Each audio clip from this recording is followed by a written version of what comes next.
In this presentation, we are going to look at Cramers Rule, which is used in solving matrices. Now, so it's quite commonly encountered in a lot of undergraduate maths courses, and it's part of the linear algebra section of the course, which is generally to do with matrices. So here's a matrix M. We're going to sort of deal specifically in 2 by 2 matrices, because if you're using Cramers Rule for anything other than 2 by 2, it's not the optimal strategy. So here we have a matrix A, B, C, and D, 2 by 2 matrix, and I'll just draw your attention to the round brackets there. Here we go. Now the determinant of a matrix M is denoted as, we would often see it written as this. Now really all it is just the matrices, the elements there again, but I'll just draw your attention to the straight lines at the side rather than the round brackets. And we would compute this as follows. This is probably something you're quite familiar with. The determinant of a 2 by 2 matrix, A times D minus B times C. Actually, just to sort of in terms of the elements of the matrix, I find it quite handy just to sort of visualize it like this, as a sort of taking this sort of path through the matrix, if you follow what I mean. Just in case you're trying to figure out which order. It might just sort of as a handy way, way of remembering how to do it, other than trying to memorize formulae. So this is a system of linear equations. Now I have a sort of brace there at the side, but really we generally it's not particularly important. In fact, you might not see that written, so I might even just take it out for a second. And we write our matrix, a consistent system of linear equations, ax plus by equals e, cx plus dy equals f. Now, just as a remark, that's that, a, b, c, d, e, and f are coefficients, x and y are unknown variables.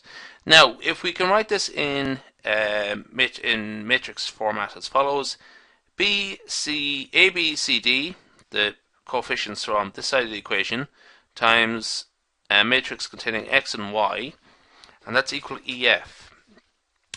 Now, if you're sort of familiar with matrix multiplication, and you're trying to multiply this out, that's a 2 by 1 matrix, 2 by 2 matrix, and that's a 2 by 1 matrix, and what you end up with is a 2 by 1 matrix, which is what we have here.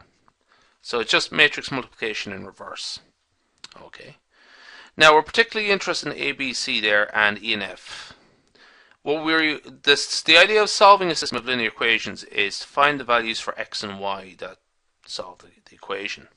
Now, just as a sort of quick remark, we require AD minus BC to be some value other than 0.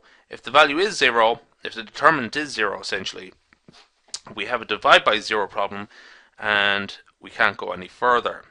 So x and y can be found using Cramers Rule, which is divide one determinant by another determinant. So this is the determinant of a matrix of coefficients that we've seen earlier from the system of linear equations. There. This is a very similar matrix, but you might notice that we have put the coefficients from the right hand side of the formula, E and F. We've just sort of superimposed them into our main matrix. Okay. So essentially we just sort of, where A and C are, we just put in E and F. And likewise for the second one, B and D, we just put in E and F. And essentially what we're dealing with is coefficients, or determinants, so we can compute them as follows, like that. So it becomes a very straightforward problem to solve, and we could work this out very quickly. So using Cramers' rule, solve the system of linear equations. So this is a system of linear equations, or system of equations. What I'm going to do first off is actually rewrite that as 2x minus 3y equal to 1, 5x plus 2y equal to 12. Okay. Now let's take out the coefficients and write everything in matrix notation. So we have 2, minus 3, 5, and 2. And we have x and y here. And that is equal to 1 and 12. Let's find the determinant of this. That is 2 times 2. The little dot there is just multiplication. It's just to sort of, rather than have big x's around on the page, minus 5 times minus 3. Okay. And that's equal to 4 minus 15. And that's equal to 19. Okay, so the determinant of that is 19. So that's one job done. So, oh my God, the other way. So, we have this here. The determinant of this is 19. What we're going to do is actually solve this one here. Now remember, we have 2 minus 3, 5, and 2. What we're going to do is put in where the 2 and the 5 are. Here, we're going to put in 1 and 12. So let's write this out. 1, 12, minus 3 and 2. The determinant of that, the determinant is equal to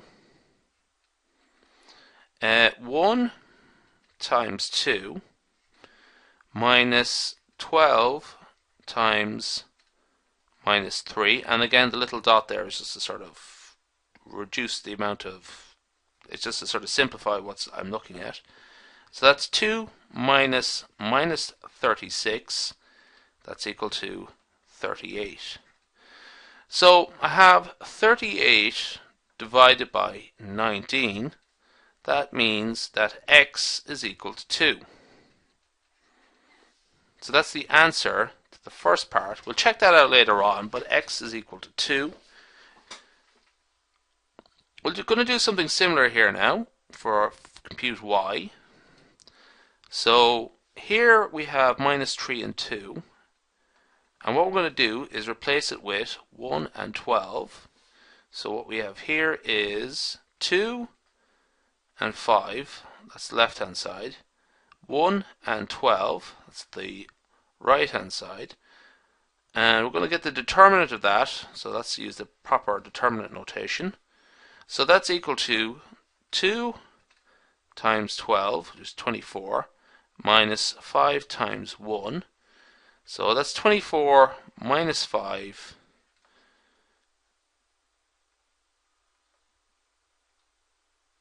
and that is equal to 19. And remember, this was 19 here from earlier on. So this is 19 divided by 19,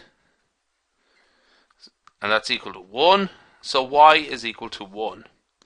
So x is 2, y is equal to 1. Let's just see, does that make sense for our equations?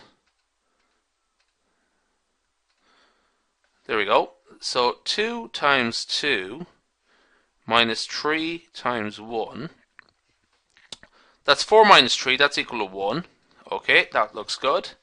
5 times 2 plus 2 times 1, that's equal to 12. So that second one is good. So the answer is 2 and 1. Okay, that is the end of this presentation.